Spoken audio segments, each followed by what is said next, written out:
Bonjour à tout le monde. Aujourd'hui, c'est le 29 août 2022. Est-ce qu'on a des choses nouvelles à dire à propos des marchés? Oui, si vous regardez le graphique des marchés, on va demander à Gary de le montrer. Et puis le voilà, il est sur l'écran. Et vous noterez que vendredi, le marché a fait une chute importante. Ça, c'est le SPY, l'indice américain, enfin, qui représente le marché en général. Même pour nous, c'est très influent, cet indice-là. Et donc, ce jour-là, il était à 420 le matin, et puis il est tombé à 405. Donc, il a perdu 15 points sur 420. C'est beaucoup dans une journée. Pourquoi il a perdu ça? C'est parce que M. Powell, le patron de la Réserve fédérale, avait une réunion des banques centrales et il a parlé et il a dit quelle est sa philosophie.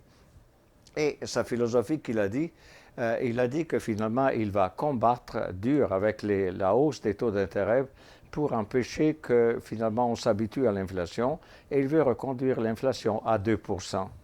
2% comme c'était pendant peut-être 15 ans durant la période.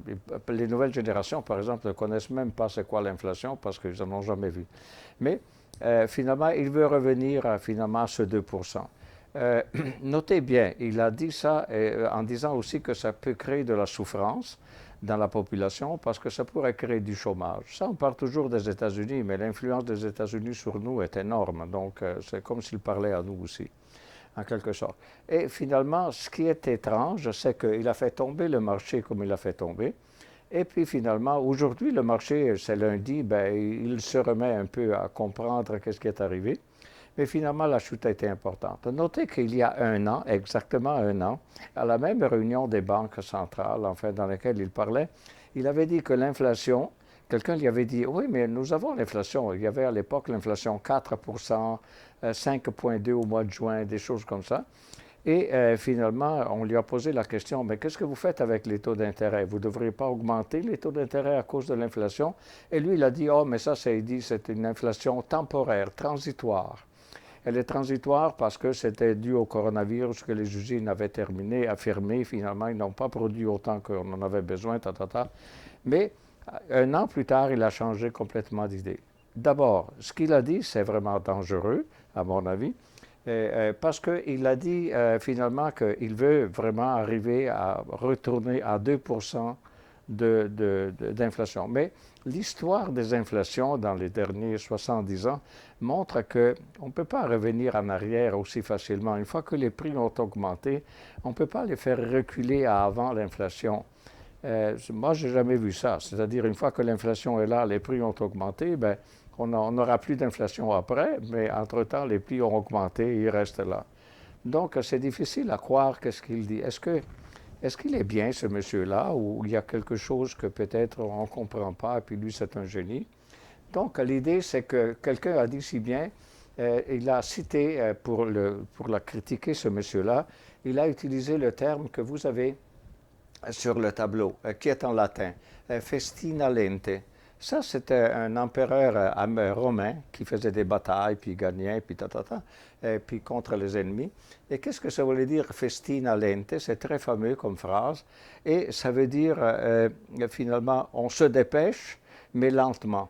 C'est-à-dire, on se demande, il ne faut pas que M. Powell augmente les taux d'intérêt trop avidement. Il faut que, oui, oui, d'accord, les augmenter, mais vas-y, mollo, mollo, lentement. C'est ça que ça veut dire festina lente. Ça veut dire, oui, oui, fais ce que tu dois faire, mais ne le fais pas trop agressivement, autrement tu vas tuer le malade. Finalement, une idée, c'est venu d'un certain moment. Est-ce que ce monsieur raisonne bien ou ne raisonne pas? Parce que vous dites, oui, mais nous, on s'en fout de M. Powell. Non, on peut pas, parce que ce qu'il va faire aux États-Unis, ça va influencer toute la planète, et nous inclus naturellement, parce que c'est nos cousins, les Américains. Donc, je suis allé voir finalement un économiste qui est réputé pour des idées vraiment intéressantes. C'est M. Cipolla. En italien, c'est un Italien. Et puis, il n'est plus là, il est décédé. C'était un économiste et puis il a enseigné à Berkeley, je pense, en Californie. Et puis, lui, il a fait la théorie de la stupidité humaine. À savoir, est-ce que les gens agissent toujours avec intelligence? Non. Apparemment, non. Et lui, il a dit, il a fait un tableau, ce que j'ai montré ici au tableau, et que Gary peut vous montrer aussi en anglais, vous le trouvez sur Wikipédia.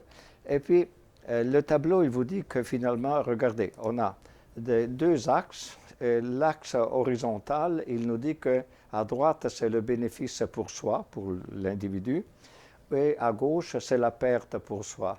En haut, finalement, l'axe vertical dit qu'en haut, c'est le bénéfice pour autre, et ça, c'est la perte pour autre.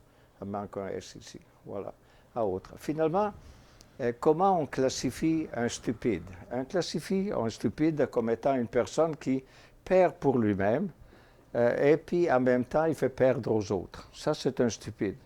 C'est-à-dire, souvent, on dit ça des hommes politiques en général, pas toujours ils sont brillants. Et souvent, le mot stupide peut-être un peu exagéré, mais c'est pas loin de dire la vérité. C'est-à-dire, ils prennent des décisions qui représentent une perte pour eux, parce que M. Powell, par exemple, pourrait un jour ne pas être considéré prestigieux comme ont été des prix Nobel dans le passé à l'économie et tout ça, alors que lui, c'est ça qu'il voudrait être probablement. Et puis, en même temps, il crée une perte pour beaucoup de monde en augmentant les taux d'intérêt. Donc, ça rentrerait dans la catégorie que M. Cipolla a classée stupide. L'autre catégorie ici, bandit, ben ça c'est mauvais. C'est vraiment, c'est quelqu'un qui fait le bénéfice pour soi et il vole l'argent aux autres. Donc, ça c'est mafia, si vous voulez, mettons-la comme ça. Ensuite, il y a ici en haut, il y a le bénéfice pour autre et le bénéfice pour autre, pardon, bénéfice pour autre et le bénéfice pour soi. Ça, c'est la personne intelligente. Ça, habituellement, c'est rare. Rarement, vous avez un homme politique qui est capable de faire le bénéfice pour tout le monde et naturellement, c'est un bénéfice aussi pour lui.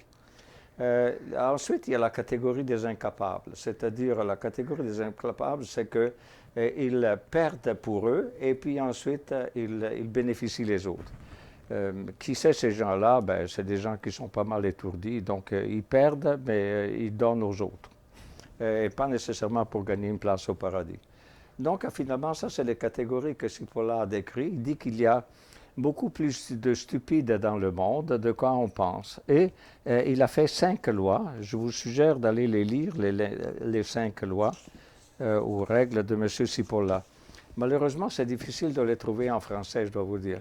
Mais quand même, il dit que la plupart d'entre nous, ou la plupart des gens, ignorent qu'il y a autant de stupides sur la planète.